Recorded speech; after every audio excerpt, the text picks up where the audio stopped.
ঈদ মিলাদুন নবী ও সিরাতুন নবীর মধ্যে পার্থক্য কি? মিলাদুন নবী মানে হলো নবী সাল্লাল্লাহু আলাইহি সাল্লামের জন্ম, আর সিরাতুন নবী মানে হলো নবী করিম সাল্লাল্লাহু আলাইহি সাল্লামের জীবনী, জীবন চরিত। তো সিরাতুন নবীর মধ্যে নবী সাল্লাল্লাহু আলাইহি সাল্লামের জন্ম, মৃত্যু, শৈশব, বেড়ে ওঠা, আল্লাহর আদেশে নিজের জীবনের সব বিষয়গুলো এর মধ্যে আছে। সিরাতুন নবী মানে জীবন, জীবন ইতিহাসের মধ্যে সবই আছে।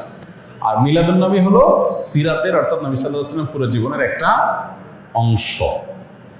এটা হলো একটা পার্থক্য। আরেকটা বিষয় হলো যে মিলাদুন নবী এটা আসলে উদযাপন বা অনুসরণ করার বিষয় না। নবী সাল্লাল্লাহু আলাইহি ওয়াসাল্লামের জন্মকে আমরা চাইলে অনুসরণ করতে পারবো না, যে উনি যেভাবে জন্ম হয়েছেন, যে তারিখে হয়েছেন, ওই তারিখে আমি হব, এরকম কোনো অপশন নাই তো। কিন্তু সিরাতুন নবী যেটা, এটা কি করা যায়? অনুসরণ করা যায়। নবী সাল্লাল্লাহু আলাইহি ওয়াসাল্লামের জীবন চরিত দেখে দেখে সেই অনুযায়ী আমি আমার জীবনকে গঠন করলাম। তো এটা হলো মূলত আমাদের জন্য গুরুত্বপূর্ণ। আমাদেরকে নবী সাল্লাল্লাহু আলাইহি ওয়াসাল্লামকে আল্লাহ দিয়েছেন তাকে অনুসরণ করার জন্য। তাকে অনুসরণ করার নামগন্ধ নাই, কিন্তু তার মহব্বতের দাবি করে আমি যাচ্ছে তা করে বেড়ালাম, তো এটা আসলে ইসলাম হতে পারে না। অতএব আমাদেরকে নবী করিম সাল্লাল্লাহু আলাইহি ওয়াসাল্লাম অনুসরণ করার চেষ্টা করতে হবে।